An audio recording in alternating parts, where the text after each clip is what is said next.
Esta é uma situação muito crítica para a economia chinesa. Trump tem as cartas na mão. 300 milhões de pessoas perdem seus empregos. Fábricas estão fechando. Os proprietários de negócios fugiram. Eles nos pararam aqui e impediram nossa alimentação. O Partido Comunista Chinês está perdendo o controle da China. Os cidadãos chineses estão cansados da sociedade em que vivem e estão buscando vingança. Infelizmente, nos últimos dias, isso significou que muitos chineses se voltaram contra seus próprios compatriotas em todo o país. Essas pessoas realizaram ataques mortais contra o público inocente e depois divulgaram sua mensagem chamando-a de vingança contra a sociedade. Isso levou a mais ataques acontecendo por todo o país e está se espalhando como um incêndio. É pura anarquia e aqui está apenas um exemplo. Em 2 de maio, um homem de meia-idade ateou fogo em sua moto e esfaqueou pedestres. O vídeo mostrou que alguém foi esfaqueado no local. Então, o homem que esfaqueou caiu no chão e tentou cortar a própria garganta com uma faca. A polícia informa que 2 ficaram feridos e o suspeito Li, de 54 anos, foi detido.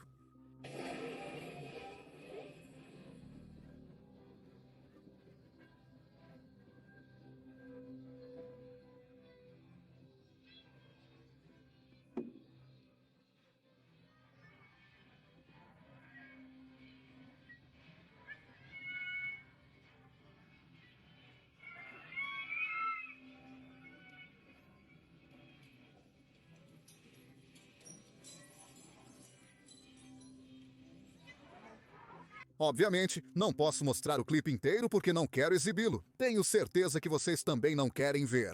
Além disso, é claramente contra as diretrizes do YouTube. Eu sei o que vocês estão pensando. Isso é claramente alguém mentalmente instável que perdeu o controle. Foi o que pensei também. Na verdade, comecei a ver casos como esses acontecendo na China cerca de 2 semanas atrás, mais ou menos quando as tarifas começaram a entrar em vigor, e eu assumi que eram apenas incidentes isolados de pessoas que não estão mentalmente bem, simplesmente enlouquecendo. Mas eles têm aumentado todos os dias, e é exatamente por isso que estou cobrindo isso agora. Para mim, parece que estão acontecendo muitos deles em um curto período de tempo para serem considerados apenas um incidente isolado. Aqui está um dos primeiros relatórios que vi de algo assim, e isso foi há apenas 2 semanas, e foi contra crianças da escola. O YouTube não ficará feliz com isso, e com razão. Eles não querem esse tipo de conteúdo em sua plataforma. Mas essa é a realidade na China. Como cobrimos notícias geopolíticas, sinto que deveríamos abordar o assunto. Então, se puderem nos fazer um favor rápido e clicar no botão de curtir e se inscrever abaixo, isso nos ajuda no algoritmo, especialmente ao cobrir tópicos arriscados como este. Aqui está o relatório. Outro incidente de vingança indiscriminada contra a sociedade envolvendo atropelamento de crianças na escola. Em 22 de abril, por volta das 18h, enquanto os alunos saíam da escola, um motorista avançou com o carro contra uma multidão em frente a uma escola primária em Jingyuan City, China. As imagens exibem pessoas feridas, algumas caídas no chão, sem condições de se levantar. Há relatos de mortes, mas os números exatos permanecem incertos. Fontes oficiais suprimiram vídeos e discussões relacionadas, enquanto a mídia continental descreve o ocorrido como um acidente de carro. No vídeo, pelo menos 5 pessoas estão no chão, incluindo 3 estudantes. Agora, como eu disse, nenhum vídeo será mostrado aqui. Mas eu vou linkar o relatório na descrição e vocês podem ir conferir. Mas este foi o primeiro relatório sobre esses incidentes que eu vi. Mas a essa altura já tínhamos nomeado eles como vingança contra a sociedade. E na verdade, pegamos esse nome das pessoas que estão realizando esses ataques. Muitos deles haviam dito antes, em uma mensagem pública ou qualquer nota que fizeram, onde estavam fazendo isso especificamente para se vingar da sociedade. Isso levanta a questão: qual é a vingança que eles estão tentando realizar contra a sociedade? O que os está deixando tão infelizes a ponto de quererem atacar inocentes, incluindo crianças? Bem, tem muito a ver com as tarifas do Trump. Aqui está um clipe com algumas informações de fundo. Com as minhas tarifas sobre a China, estamos acabando com o maior roubo de empregos da história do mundo. A China tirou mais empregos de nós do que qualquer país já tirou de outro. E isso não significa que não vamos nos dar bem. Vamos nos entender com a China. A tarifa atual está em 145%. Então, essencialmente, essa é uma grande diferença entre isso e zero. Acredito que dará certo. Eles querem um acordo e nós faremos um acordo justo. Não vai ser um acordo em que perdemos $1 trilhão por ano, como fizeram com Biden. Do meu ponto de vista, relatos indicam que tumultos eclodiram na China por trabalhadores que exigem pagamento atrasado e melhores condições após os terroristas terem causado uma queda na produção das fábricas para o ponto mais baixo em 16 meses. Gordon, quanto poder de barganha os Estados Unidos têm com esses terroristas, onde parece que há alguma desordem interna acontecendo na China entre as pessoas, entre os trabalhadores, e há muitas pessoas lá? Sim, os Estados Unidos têm uma enorme vantagem. Na verdade, quando você olha para os fatores objetivos, o presidente Trump detém quase todos eles. Porque tudo o que a China pode fazer para retaliar prejudica a China tanto ou mais do que prejudica os Estados Unidos. Há apenas uma carta que Xi Jinping tem para jogar, e essa é fazer o presidente Trump recuar, se render preventivamente, mesmo sabendo que Trump tem as cartas mais altas. Eu não acho que nosso presidente vai fazer isso, né? O que significa que acredito que vamos ver a China em um mundo de angústia, sua economia já está falhando, está se contraindo, pelo que podemos ver pelo número de abril que acabou de sair, além dos indicadores de preço de fevereiro e março que mostram o país em uma espiral deflacionária para baixo. Então esta é uma situação muito crítica para a economia chinesa. Trump tem as cartas mais altas. A situação na China já era ruim, mesmo antes de começar a guerra tarifária, a guerra comercial. Você vê que mais de 600 milhões de chineses ainda ganham menos de $5 por dia. Esses dados não são de uma mídia ocidental tentando prejudicar a imagem da China. Essa é uma estatística do ex-primeiro-ministro chinês Li Keqiang.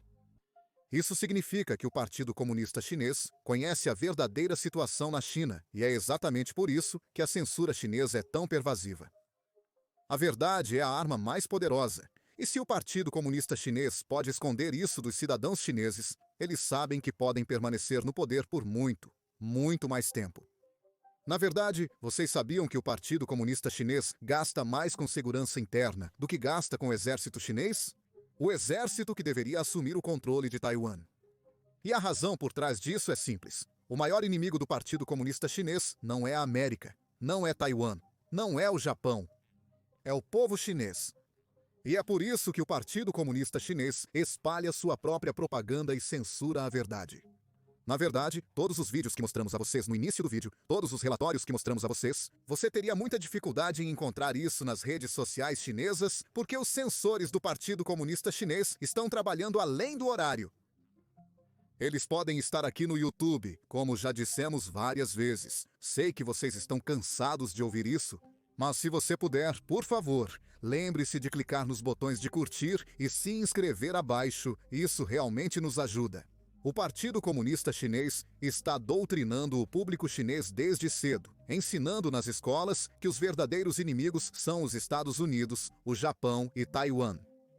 Um vídeo de uma escola chinesa mostra o que os alunos estão aprendendo nesse sentido. Os Estados Unidos da América aumentaram as tarifas para jogar sujo. Que ação arrogante! Eles pensaram que é uma ação dura. Na verdade, é tolo e ridículo. A China nunca tem medo disso. Somos uma grande nação com crédito. Você impõe tarifa, eu retribuo. O que mais você pode fazer comigo? O povo chinês tem poder para deixar os Estados Unidos da América nervosos.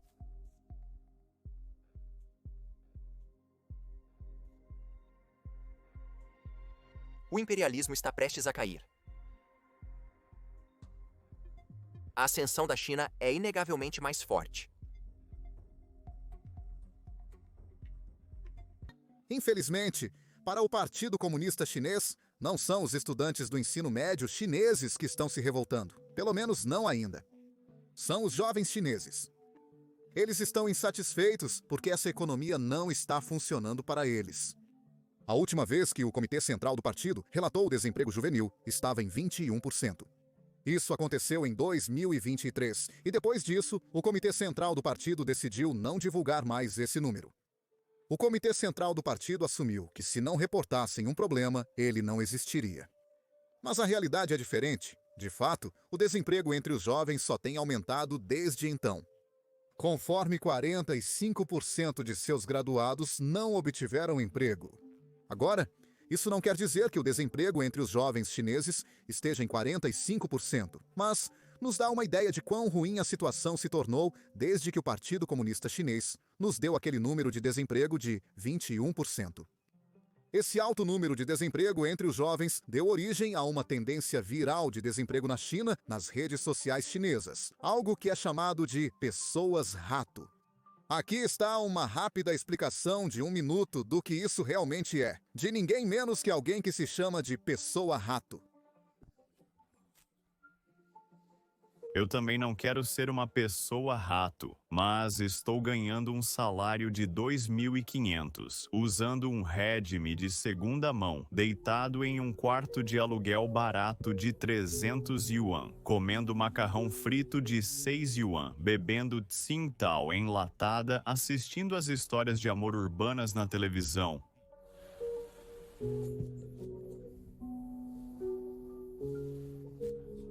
Tudo o que há no quarto é uma iluminação fraca e o cheiro pungente de mofo.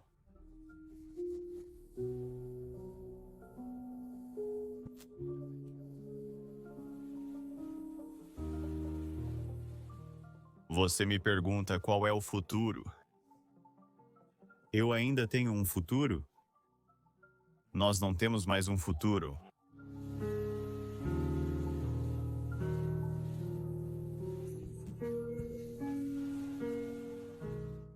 Infelizmente para o povo chinês, o desemprego só aumentou nas últimas semanas. Em 28 de abril, a fábrica de brinquedos educacionais Guangdong Bangbao emitiu um aviso de suspensão, declarando que, devido à diminuição da demanda do mercado após a epidemia e ao recente aumento acentuado nas tarifas de exportação, os pedidos da empresa caíram drasticamente e decidiu se organizar para que alguns funcionários parassem de trabalhar por 6 meses.